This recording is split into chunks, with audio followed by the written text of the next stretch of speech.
रहस्य कहानी में आपका स्वागत है दोस्तों। आज हम सुनेंगे वेद पुराणों की कुछ नई कहानियाँ। तो आइए सुनते हैं शिव द्वारा क्षमा। कुरुक्षेत्र युद्ध के बाद की यह घटना है।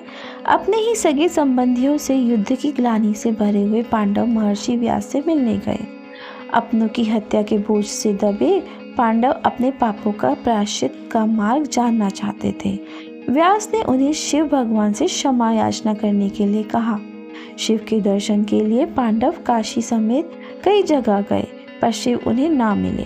शिव पांडवों को देखते ही वहां से चले जाते हैं। शिव भगवान उनसे अप्रसन्न थे। तब पांडव शिव को ढूंढते हुए हिमालय पर पहुंचे। हिमालय पर्वत पर निवास करने वाले शिव पांडवों को आता देख स्वयं को एक बैल में परिवर्तित कर पशुओं के साथ साथ चलने लग गए। हालांकि भीम ने शिव को पहचान लिया, उनके पीछे भागा। भीम बैल से लड़ने लगा। बैल बने शिव तुरंत जमीन में समा गए। अभी मात्र पीठ वाला भाग ऊपर रहा। अंततः शिव ने प्रकट होकर पांडवों को क्षमा कर दिया। पांडवों ने वहीं शिव के मंदिर का निर्माण किया। आज केदारनाथ में उसी बैल रूपी शिव के पीठ की पूजा की जाती है। गजेंद्र का पूर्व जन्म। स्वयंभू मनु के वंशज राजा इंद्रद्युम्न उच्च कोटि के आध्यात्मिक व्यक्ति थे। वे विष्णु भगवान के भक्त थे। वृद्ध होने पर वे अपना राज्य अपने पुत्रों को सौंपकर तपस्या करने मलय पर्वत पर चले गए। एक बार जब वह ध्यान मग्न थे, तभी अगस्त्य ऋषि उनसे मिलने आए। इंद्रद्युम्न को ऋषि के आने का पता नहीं चला। अगस्त्य ऋषि ने इसे अपना अपमान समझकर उन्हें श्राप दे दिया। इंद्रद्युम्न, तुम्हें अपनी तपस्या का इतना घमंड हो रहा है कि तुम अतिथि सत्कार भी भूल गए। तुम हाथी बनकर जन्म लोगे। इंद्रद्युम्न अगस्त्य ऋषि का बहुत आदर करते थे। उन्हें अपनी भूल का एहसास हुआ। उन्होंने श्राप स्वीकार करते हुए कहा, हे ऋषिवर, आपके आगमन पर मुझे पता नहीं चला, इसके लिए क्षमा प्रार्थी हूँ। मैं आपका श्राप स्वीकार करता हूँ। उनकी विनम्रता देखकर अगस्त्य ऋषि ने उन्हें क्षमा करते हुए कहा, इंद्रद्युम्न, मैं अपना श्राप तो वापस नहीं ले सकता हूँ, पर हाथियों के राजा गजेंद्र के रूप में अगले जन्म में तुम विष्णु भक्त होगे। विष्णु के दिव्य स्पर्श से तुम श्राप मुक्त हो जाओगे। राजा हुहु की कथा। हुहु गंधर्व राजा थे। वे स्वभाव के अत्यंत चपल थे। उन्हें नई नई शरारत सूझा करती थी। एक दिन प्रातः अपने नित्य कर्म के लिए वे नदी पर गए। उन्होंने देखा कि देवल ऋषि नदी के जल में खड़े होकर सूर्य देव की आराधना कर रहे थे। उन्हें देवल ऋषि के साथ शरारत करने की सूझी। वह चुपचाप पानी के भीतर गए और ऋषि के पैरों के पास जाकर उसे जोर से खींचा। देवल ऋषि चौंक गए। हुहु को शरारत करते देखकर चिढ़ गए। क्रोधित होते हुए उन्होंने हुहु को श्राप दिया, मूर्ख व्यक्ति, तुमने मेरा अनादर करने के साथ साथ मेरी प्रार्थना में भी विघ्न डाला है। तुम्हारे इस दुस्साहस के लिए मैं तुम्हें श्राप देता हूँ। अगले जन्म में तुम मगरमच्छ बनोगे। ऋषि के व्यवहार से हुहु डर गए। अपनी भूल का एहसास कर उन्होंने देवल ऋषि से क्षमा मांगी। हे ऋषिवर, मेरे बचपने के लिए मुझे क्षमा कर दे, मुझे श्राप मुक्त कर दे। बड़ी भूल हो गई है। वह तो मैं नहीं कर सकता, पर इतना विश्वास दिलाता हूँ कि मगरमच्छ के रूप में मुक्ति तुम्हें स्वयं विष्णु भगवान देंगे। गजेंद्र और हुहु की श्राप मुक्ति। हाथी राज गजेंद्र विष्णु भगवान का भक्त था। वह प्रतिदिन प्रातः विष्णु की आराधना करता था। गर्मी का दिन था। हाथी राज गजेंद्र जंगल में जाते समय पानी पीने के लिए नदी के किनारे रुके। इसी नदी में पूर्व जन्म का हुहु एक मगरमच्छ के रूप में रहता था। जो ही गजेंद्र पानी पीने के लिए नदी में उतरा, हुहु ने जोर से उसका पैर पकड़ लिया। गजेंद्र दर्द से कराह उठा और अपने लोगों को बुलाने के लिए जोर जोर से चिंगाड़ा, पर किसी ने भी उसकी पुकार नहीं सुनी। उसकी सारी चेष्टा व्यर्थ होने पर उसने विष्णु भगवान को पुकारा, हे प्रभु, कृपया मेरी रक्षा करें।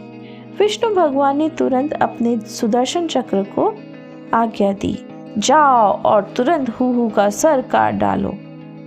सुदर्शन चक्र ने तुरंत जाकर हुहु का सिर काट दिया। हूहू तुरंत गंधर्व बन गया और गजेंद्र भी अपने असली रूप में आ गया। उसने विष्णु का आभार व्यक्त किया और अपना शेष जीवन उनकी आराधना में व्यतीत किया। पौंड्रक का गर्व। बहुत समय पहले की बात है। पुंड्र राज्य में पौंड्रक का शासन था। उसने शिव की कठोर तपस्या करके प्रार्थना की कि हे भोलेनाथ, मुझे वसुदेव का रूप दें, जिससे विष्णु की जगह सभी मेरे पूजन करें। शिव ने उन्हें मनचाहा वरदान दे दिया। फलतः उसके 4 हाथ, चक्र, गदा, कमल और शंख हो गए। उसके मुकुट पर एक मोर पंख भी हो गया। उसके पिता का नाम वसुदेव था, इसलिए वह स्वयं को वसुदेव कृष्ण कहा करता था। यह सब होने के बाद पौंड्रक ने स्वयं को कृष्ण भगवान कहलाना शुरू कर दिया। नारद को इस बात का पता चलने पर वह पौंड्रक के पास गए और बोले, तुम असली कृष्ण पर विजय प्राप्त किए बिना कभी भी वसुदेव नहीं हो सकते हो। ये सुनकर पौंड्रक ने कृष्ण को युद्ध की चुनौती दे दी। बहुत समय तक कृष्ण उनकी हरकतों और बातों को नजरअंदाज करते रहे। हद से ज्यादा बात बढ़ने पर उन्होंने उसकी चुनौती स्वीकार कर ली। दोनों में जोरदार युद्ध हुआ। अंततः कृष्ण ने अपने सुदर्शन चक्र से उसका अंत कर दिया और उसके सिर को मुख्य द्वार पर लटका दिया। पौंड्रक की मृत्यु का बदला। जब पौंड्रक के पुत्र सुदक्षिण ने अपने पिता का सिर मुख्य द्वार पर लटका देखा, तब क्रोध में भरे हुए उसने घोषणा की, कृष्ण, तुम जहाँ भी हो तैयार रहो, मैं तुम्हें मिटाने आ रहा हूँ। फिर उसने शिव भगवान की आराधना की।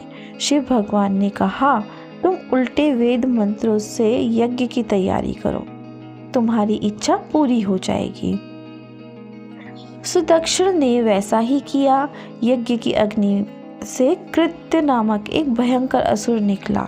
उसने सुदक्षिण से प्रार्थना की, हे स्वामी, मैं आपकी सेवा में उपस्थित हूँ, मुझे मेरा कार्य बताइए।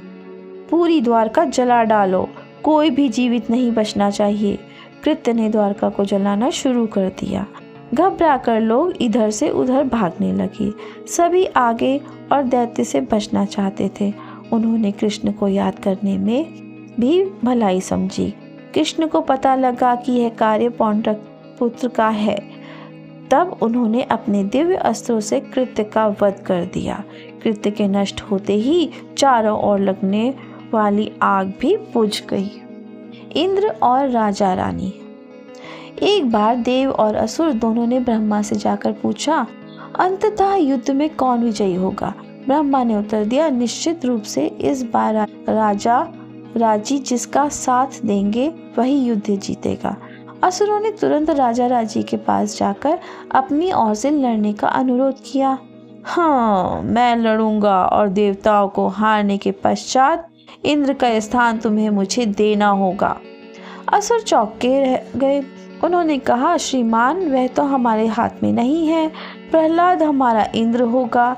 उनके जाने के बाद देवता राजी हो गए और उनसे अपनी तरफ से लड़ने का अनुरोध किया। राजी ने अपनी वही शर्त उनके सामने भी रख दी। देवताओं ने उन्हें आश्वस्त करते हुए कहा, अवश्य श्रीमान, आप ही हमारे इंद्र होंगे। इस प्रकार राजी देवताओं की ओर से लड़ने लगे। उन्होंने सभी असुरों का नाश कर दिया। इंद्र बहुत प्रसन्न हुए। राजी का चरण स्पर्श कर इंद्र ने कहा, श्रीमान, मैं अपना राज्य आपको देता हूँ। राजी ने कहा, इंद्र, मुझे तुम्हारे राज्य में कोई रुचि नहीं है, मुझे जाने की अनुमति दो। सिंहासन का दावा। कई वर्षों बाद राजी के देहांत के पश्चात उनके पुत्रों ने इंद्र से कहा, आपने हमारे पिता को अपना राज्य देने का वचन दिया था, अब वह तो रहे नहीं, आपको अपना राज्य हमें देना चाहिए। इंद्र ने साफ मना कर दिया। फलतः राजी के पुत्रों ने युद्ध करके इंद्र को हरा दिया। तत्पश्चात उन्होंने देवलोक में स्वयं को सर्वशक्तिशाली घोषित कर दिया। इंद्र ने जाकर बृहस्पति से प्रार्थना की, हे प्रभु, मुझे शक्ति प्रदान करे जिससे मैं अपना राज्य पुनः प्राप्त कर सकूं। बृहस्पति ने अपनी शक्तियों के प्रयोग से राजी के पुत्रों को बुरे कामों में उलझा दिया और उनका दिमाग धर्म के पथ से अलग कर दिया। उन्होंने इंद्र को ढेर सारी शक्तियां आशीर्वाद स्वरूप प्रदान की। परिणाम स्वरूप राजी के पुत्र कमजोर होकर इंद्र द्वारा युद्ध में हार गए। इंद्र ने पुनः अपना राज्य प्राप्त कर लिया और उन्हें देवराज की उपाधि से विभूषित किया गया।